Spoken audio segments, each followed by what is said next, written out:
Bonjour, bonjour, peuple racheté de Dieu. Que le Seigneur vous bénisse ce matin. Que le Seigneur vous accompagne dans toutes vos activités.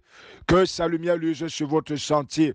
Je vous souhaite de passer une excellente journée dans la paix de notre Seigneur Jésus. Alors ce matin, je viens avec un message de la part du Seigneur. Un message que j'ai intitulé « La louange précède la présence de Dieu ». Oui, la louange précède la présence de Dieu.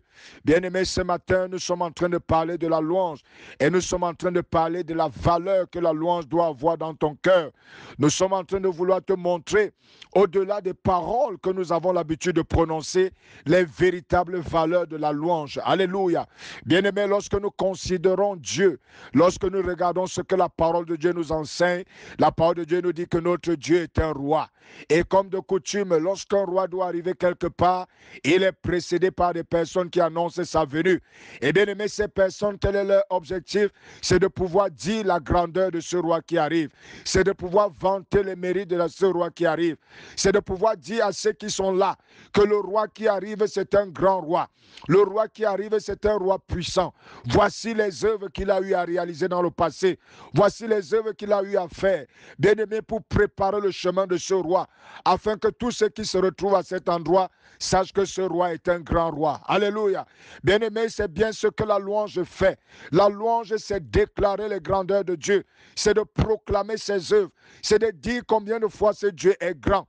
En effet, notre Dieu est grand. C'est lui qui a ouvert la mer Rouge. C'est lui qui a détruit Pharaon et son armée. C'est lui qui a fait entrer son peuple à la terre promise.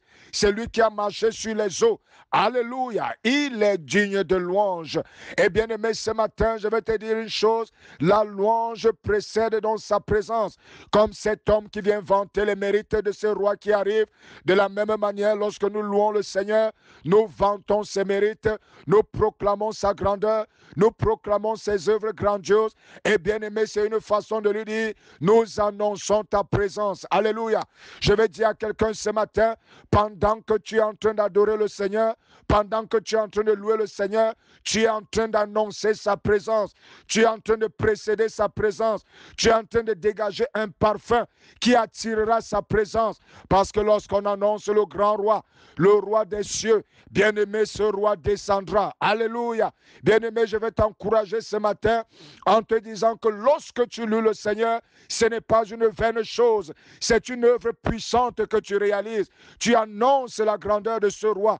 Tu annonces la venue de ce roi.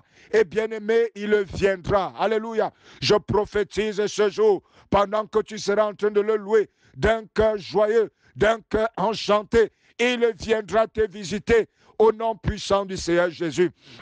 Alors, bien-aimés, je vais nous amener dans la parole de Dieu pour nous révéler un secret caché. La parole de Dieu déclare, lorsque Dieu a demandé à Moïse de faire le coffre de l'Alliance et de faire tout ce qui concernait le service, la parole de Dieu dit qu'il a également dit au peuple d'Israël de marcher selon un certain ordre. Cela voudrait dire que lorsqu'il s'est déplacé dans le désert, chaque tribu avait une position stratégique et chaque tribu se positionnait à un niveau de coffre de l'Alliance.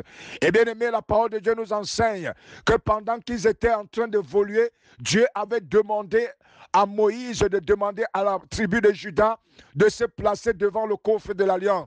Cela voudrait dire littéralement que pendant qu'ils avançaient dans le désert, c'était la tribu de Juda qui était devant et juste derrière la tribu de Juda, il y avait donc ces Lévites qui portaient le coffre de l'Alliance. Alléluia. Cela voudrait dire que la tribu de Juda marchait devant le coffre de l'Alliance. Bien-aimé, pourquoi est-ce que j'insiste là-dessus? C'est tout simplement parce que, tiens-toi tranquille ce matin, Juda signifie la louange. Alléluia. Juda signifie la louange. En d'autres termes, Dieu est en train de vouloir dire, la louange précède ma présence. La louange précède ma venue. Alléluia. Bien-aimé, l'Ancien Testament, c'est l'ombre des choses à venir. C'est la raison pour laquelle, fort de cette illustration, Dieu voulait nous montrer que la louange annonce sa venue. Juda annonce la venue du Seigneur. Juda annonce la gloire de Dieu. Juda annonce la présence du coffre. La louange annonce la présence de Dieu. Bien-aimé, ce matin, je voudrais que tu sois béni par cette parole. Et pendant que tu seras en train d'adorer, je prophétise que tu seras puissamment visité au nom puissant du Seigneur Jésus-Christ. Shalom, shalom, shalom.